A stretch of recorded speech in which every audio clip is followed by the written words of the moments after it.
Connie Dover singing I'm Going to the West. I was with Connie Dover yesterday. We were in Kansas City at the IBEW Local 124, the Union Hall, celebrating KKFI in Kansas City. Wonderful to meet Connie and all the friends there. As we turn, though, now to, well, an international story, a report on the state of the Gazan economy, where unemployment and poverty rates are among the highest in the world.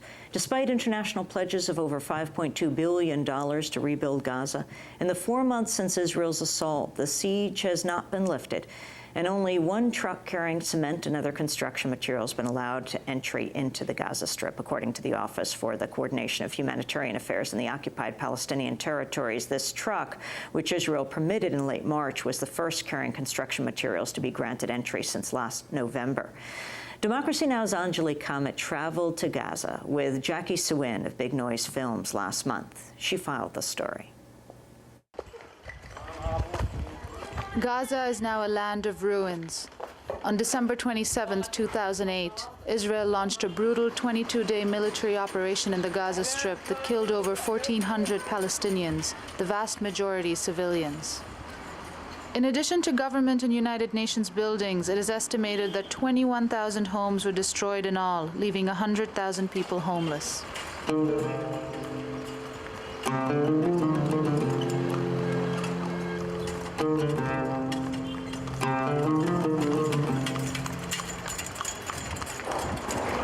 Over 600 industries and small businesses in Gaza were razed to the ground, sustaining $180 million in damages, according to the United Nations Development Program.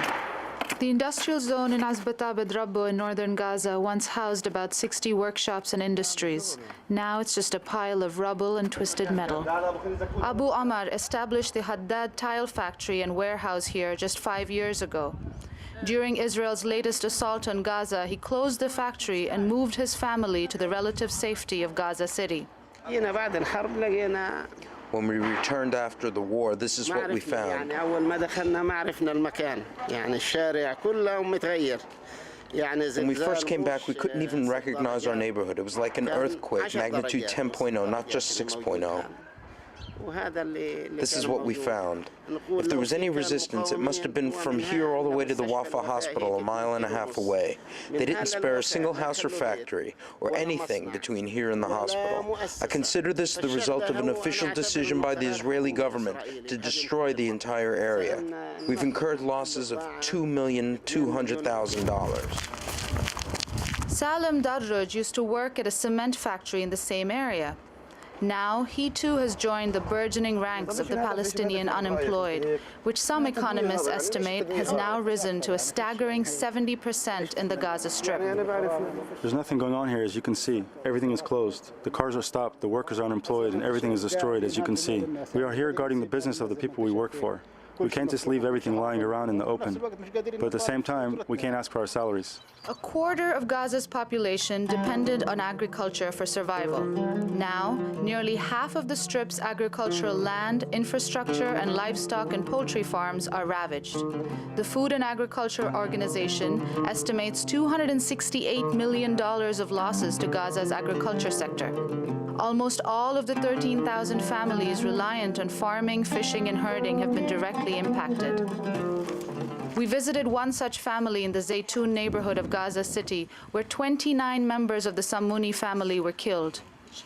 38-year-old Nahil Sammuni and her husband were farmers.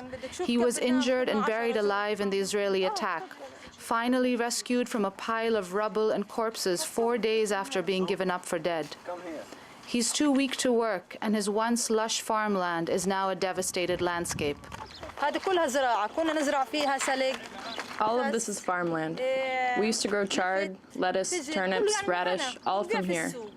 We'd sell it in the market and get some money to feed our children. Now our land is spoiled. Everything is destroyed. What can we do? We used to have sweet, tart pomegranates behind our home. So many plums, apricots, all right behind our house. Now the olives, figs, everything is gone. We tended to our plants like our own children, so they would grow and we could eat from them. Now see what they did to us. What did we do wrong? Hamid Sammouni says the people of Zaytun are simply too traumatized to go back to work. There's absolutely no work, and even if there were jobs, people wouldn't be able to work. People here are haunted by what happened and don't have the mental capacity to work. After what they saw, they can't work. 29 members of a single family gone. What's left? What's left? Small children like these, what's their fault? Do they have rockets? What do they know of resistance? An infant still breastfeeding from its mother. Is he part of the resistance too? I mean, they even bombed chicken farms too. How can chickens be in the resistance? John Ging, the head of the United Nations Relief and Works Agency, holds out little hope for reconstruction under these conditions. There's going to be no reconstruction in Gaza until the crossing points open. There isn't a bag of cement coming into Gaza at the moment. We have had to, reopen our schools without conducting the repairs because there is nothing, there's no glass to fix the windows or do the basic repairs that are needed. We just have to make safe the area that is damaged and get on. But the economic devastation of Gaza did not begin with this latest assault that Israel dubbed Operation Cast Lead. Since 1967, Israel has maintained full control over Gaza's borders. The restrictions grew tighter after Hamas won the elections in January 2006, and the blockade became a full-scale siege in June of 2007 when Hamas forces defeated those of rival Fatah, solidifying its control of the Gaza Strip. Palestinian economist Omar Sha'ban laid out the economic and political consequences of the siege, now in its 22nd month. Since the closure in 2007, 95% of the Palestinian factories in Gaza closed down. We have 4,000 small businesses in Gaza. 200,000 workers become unemployed in Gaza. And to make it clear to you, these 200,000 have no other option except joining the militia. They will become more radicals. The siege, which was imposed by Israel, everybody knows now, it failed to bring any peace and moderation to the Palestinian society. This siege left Hamas with no competitors. Hamas is the only player in Gaza. So the international community should stop to blame us, and they start to blame themselves for the wrong policy that they were imposing in Gaza. So the siege is at the center of everything. It's at the center of human misery, it's at the center of violence, it's at the center of desperation and a growing sense of hopelessness. Before this particular round of conflict, we had a situation where the economy had been destroyed under the siege. There was no commercial activity whatsoever. And the humanitarian effort just to sustain people with basic food and medicine and so on, this was a struggle. In fact, in November of last year, we ran out of food because we weren't able to get in sufficient quantities of food. For the first time in 60 years of UNRWA's operation here, we actually ran out of food. We normally carry 2 months' reserves, but we depleted all of our reserves because we were getting in insufficient quantities to actually meet the demands. At that point, there were 750,000 refugees food aid dependent. Again, this is the inevitable consequences of having no economy.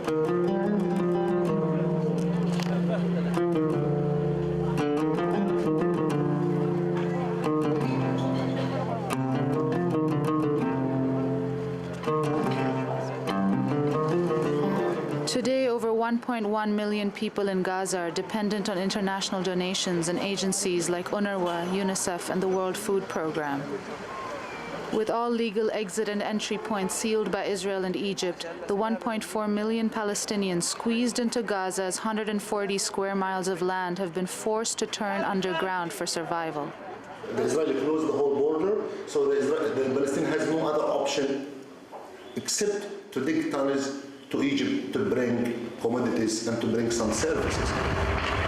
We decided to take a look at Gaza's underground economy for ourselves and headed south to Rafah, where the air is thick with the buzz of US-made F-16s overhead. The tunnels lie below a very visible network of tents stretched along the border with Egypt. We lowered ourselves 100 feet into a tunnel which was still under construction. We spoke to the man running the motorized system, bringing excess sand to the surface. He wouldn't give us his name, but told us why he risked his life working in the tunnels. This work is very difficult, but we have no choice. We have to work in order to eat. If the crossings were open and the goods and cement were coming in, there's no way I would be doing this.